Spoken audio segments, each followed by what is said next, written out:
ये उसकी जो बोट है, उसकी जो डेड बॉडी है, आज भी उसको नशर की जा रही है, आज भी उसको रखा हुआ है कि ये लोगों के लिए सबक हो कि कभी अल्लाह का मुकाबला ना करो। ये नेतन्याहू भी इंशाअल्लाह ये मुसलमानों की एक बहुत बड़ी ख्वाहिश है और हमारे फ़लस्तीनी बहन भाइयों का जो खून है जो रायगा नहीं जाएगा इंशाअल्लाह। ये मरेगा, ये तड़प तड़प के मरेगा, ये चीख चीख के मरेगा, ये तड़प तड़प के माफिया मांगेगा, लेकिन इसको माफ़ नहीं किया जाएगा। और भरोसे असर भी अल्लाह ताला इसको आग के अंदर फेंकेगा। इसका हिसाब किताब होगा फ़लस्तीन के मासूम बच्चों के, माएँ बहनें होगी और इसका गिरबान होगा। और इंशाअल्लाह इस दुनिया के अंदर भी ये जलील रुस्वा होगा, ये तबाह और बर्बाद होगा। और इसको इंशाअल्लाह इसकी ऐसी मौत होगी कि ये तड़प तड़प के मरेगा जिस तरह इससे हमारे मुसलमान बहन भाइयों को, माएँ बहनों को, मासूम बच्चों को तड़प तड़प के मारा है। उसके बाद फ़लस्तीन हमें माफ़ करना, हमारे हुक्मरान बुज़दिल ए साहबजादा आमिर रज़ा, ये साहबजादा आमिर रज़ा ने सही बात की कि ए फ़लस्तीन के मुसलमानों, ए गज़ा की माएँ बहनों, हमें माफ़ करना क्योंकि हमारे जो मुसलमान के हुक्मरान है वो बुज़दिल है।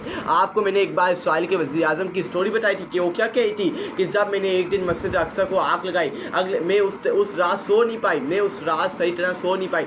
जब मैं अगले दिन उठी मुझे लगा मैं रात को इस खौफ में थी कि मुसलमान हुक्मरान कहीं जमा ना हो जाए, मुसलमान जमा ना हो जाए और हमारे ऊपर हमला ना कर दे। अगर उन्होंने हमारे ऊपर हमला कर दिया, हमारे ऊपर कोई प्लानिंग बना ली तो हमारा नाम और निशान मिल जाएगा। मैं इस खौफ के नीचे सो नहीं पाई। लेकिन जब मैं अगले सुबह उठी तो मैंने देखा कि सब कुछ काल्म डाउन है, कोई मसला नहीं हो रहा। मुसलमान हुक्मरान अपने मुल्कों के अंदर लोगों को हदायत दे रहे हैं कि हम जंग नहीं करेंगे। इस वक्त हमारे हालात ऐसे नहीं है, वो खुद ही डरे हुए थे, बुज़दिल थे, इसलिए आज हमारे हुक्मरान बुज़दिल हैं। आज जब मस्जिद अक्सा को आग लगाई थी एक इसराइल की साबिका वज़ीर आज़म ने, उस वक्त की स्टोरी में आपको ये बता रहा हूँ कि वो किस तरह फील करी थी, रात को सो नहीं पाई थी कि मुसलमान हमारे ऊपर हमला ना करते, हमारा नाम और निशान ना मिटा दें। लेकिन जब मैं सुबह उठी तो मैं देखा कि मुसलमान के जो हुक्मरान है वो चुप करके मुँह के पताले लगा के बैठे और अपने मुल्कों को, लोगों को हदायत दे रहे कि अब दे कुछ ही करना, अब दे पीछे हटना है, अब दे एक कदम आगे नहीं बढ़ना, अब इसके ऊपर कुछ भी नहीं करेंगे। उस वक्त मुझे एहसास हो गया कि ये मुसलमान हुक्मरान बुज़दिल है, ये कुछ भी नहीं कर सकते अपने मुसलमान बहन भाइयों के लिए।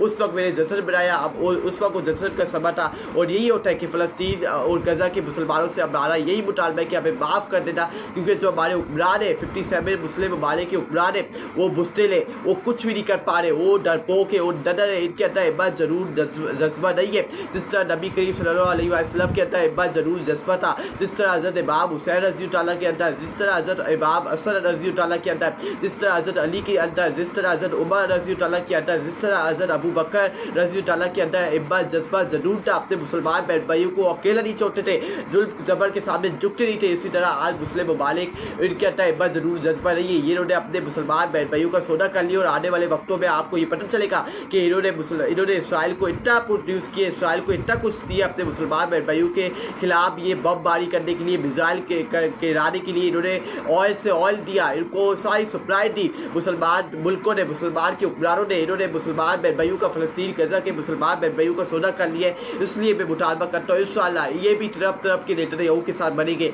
इनका भी हिसाब किताब अल्लाह के भरोसे क़यामत के रोज़ होगा। उसके बाद मैंने आपको याद होगा कि मैंने 3-4 दिन पहले आपको एक चीज़ बताई थी कि एक इसराइली फ़ौजी ने, इसराइल के जो फ़ौजी हैं उन्होंने एक बच्ची के ऊपर 600 गोलियां गिराई थी। 600 गोलियां एक बच्ची, एक मासूम इनोसेंट गर्ल के ऊपर उसको मार दिया था। 600 गोलियां उसके ऊपर बरसाई थी। वो लड़की ये थी, वो गर्ल ये थी जिसके मैं जिक्र कर रहा था, जिसका मैं आपको बताया था कि इसराइली फ़ौजियों ने इसके ऊपर 600 गोलियाँ, इस मासूम बच्ची के ऊपर 600 गोलियाँ बरसाई हैं। और ये वो बच्ची थी जिसके ऊपर इसराइली फ़ौजियों ने 600 गोलियां एक मासूम बच्ची के ऊपर बरसाई थी। उनकी ये गिरी हुई फौज है, इनके अंदर ईमान कोई भी नहीं है, इनके अंदर ना माए बहनों का एहतराम है, ना इनके अंदर बुजुर्गों का एहतराम है, मासूम बच्चों का एहतराम है। ये गिरे हुए लोग हैं, इनकी हैसियत ये अमेरिका की एक नाजायज़ औलाद है और ये गिरे हुए नापाक लोग हैं। इनके ऊपर जो यकीन करता है कल वो इनके ऑटो चलेगा,